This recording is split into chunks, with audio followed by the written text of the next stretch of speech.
Hello，大家好，这里是飞行专家王机长 YouTube 官方频道，鉴定一下网络热门飞机视频。造型好奇怪，我就是喜欢造型奇怪的东西。那我们看看这到底是个啥？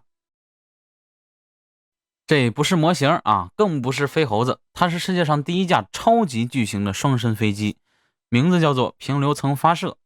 看名字看样子，大家可以猜猜这玩意儿是干什么用的啊？反正肯定不是拉人用的。这飞机是拉火箭用的。这架飞机啊，能把火箭运送到3万英尺以上的高空去发射，从而降低从地面直接发射火箭产生的高燃料成本。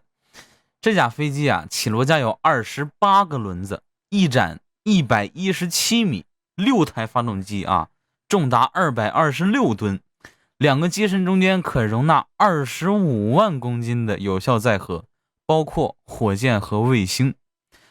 并且啊，在2019年4月13号，在加州莫哈维航空航天港已经成功首飞过了。大家看这个飞机啊，肯定会很陌生啊，但是提到做这个项目的人，你一定会惊掉下巴。他们分别是微软联合创始人保罗·艾伦和特斯拉汽车创始人埃隆·马斯克。没想到吧？反正这俩哥们儿整的活确实挺多的啊。不过啊，说实话，这飞机后面也算是命途多舛了，因为创始人之一的保罗·艾伦去世了，包括飞机一些地方设计的其实并不是很科学啊，所以现在大家关于他的新闻看到的已经很少了，这也是大部分人都不曾了解这架飞机的原因。看一下咱们这位网友的投稿。嚯，这帧数，这清晰度啊，拿座机拍的了，属于是。还有这旋转角度啊，是要帮我治颈椎病吗？啊，又是被投稿折磨的一天。就我依稀判断啊，他应该是要我鉴定这个飞机来着。不过在这么摇晃和模糊的画面中鉴定，还真得下点功夫啊。活成这样，咱只能先看气质。首先呀，是国航的中短程双发喷气客机，所以要么是737系列，要么是320系列。通过垂尾的形状，大概能排除737系列。那我们就在320系列里面找。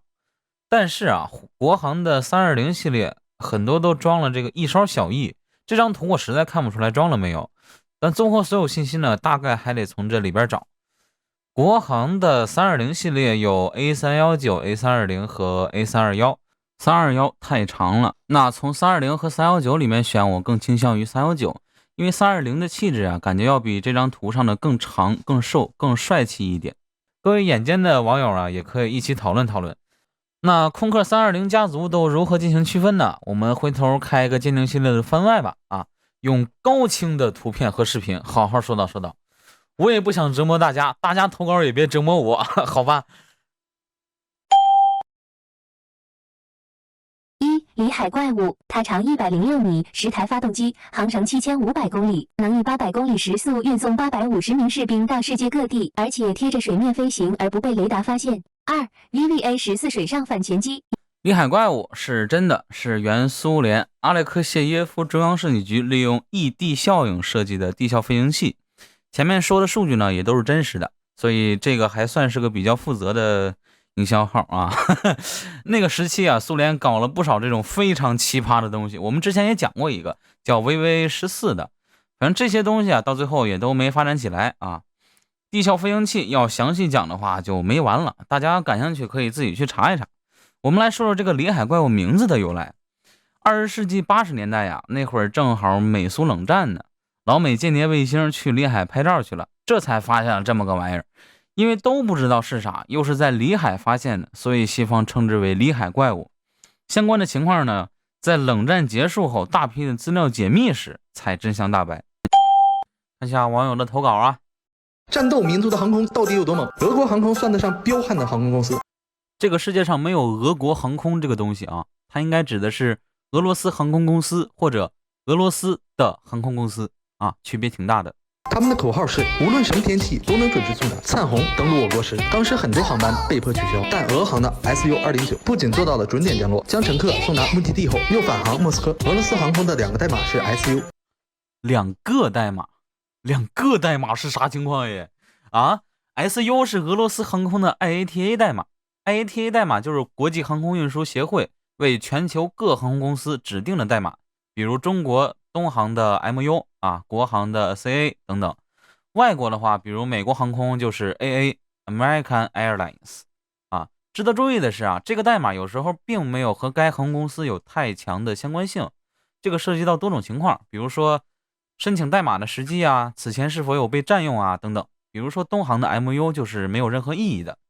另外一个代码呢是国际民航组织为各航司规定的3字代码，俄航是 AFL， 所以不存在说 SU 是2个代码之类的说法熟悉战斗机的老铁应该知道 ，SU 开头一般是战斗机的代码操作。王德发，我寻思这俩不一回事吧？战斗机那是苏霍1公司简称加编号命名的比如苏27、苏33之类的，不是这俩能干一块儿去？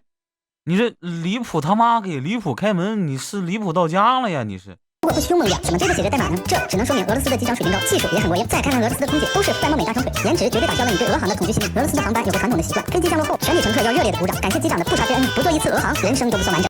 行了，不说太多了你这是离谱他妈抱着离谱哭，离谱死了呀！哎呦，抬走下一位。哇，这个东西还真是挺考验人的说实话，我第一眼都以为是飞猴子但是还是去仔细的搜了搜，结果发现这玩意儿还真有。这架飞机叫 Boomerang， 翻译过来是回旋镖的意思，给飞机起名叫回旋镖这设计师也还真是挺猛的设计师的名字叫伯特·卢坦，是一个美国的航空航天工程师。这架飞机你别看它长得这么怪，它其实是按照比奇男爵 G58 设计的这是最著名的和数量最多的双引擎私人飞机之一。不对称的设计可以让这个回旋镖比男爵用更小的发动机飞得更快更远。不过反正长得好看的飞机不一定好用，但丑的惨绝人寰的一定拉垮，对吧？这飞机也就看着比较有个性最终还是被大众主流所抛弃了，也算是一款比较失败的产品了。哎呀，终于到大家喜闻乐见的飞猴子环节了这不是飞猴子这是飞蛾，这是大白鹅，白天鹅不是什么乱七八糟的，真是这个东西我告诉大家是拿什么批的这是拿空客的白鲸和公园的鹅头脚踏船缝合起来的。那说到空客大白鲸就简单介绍一下。白鲸运输机主要目的是用于运输大型部件，比如其他飞机的零件空间站的零件等等。老版的大白鲸呢是拿 A300 作为基础造的，新版的大白鲸是拿 A330 作为基础来造的。好的，那这就是我们本期视频的全部内容了。如果你喜欢的话，可以点赞订阅并开启推送，这样就不会错过我的其他影片了。这里是飞行专家我机长，那我们下期再见。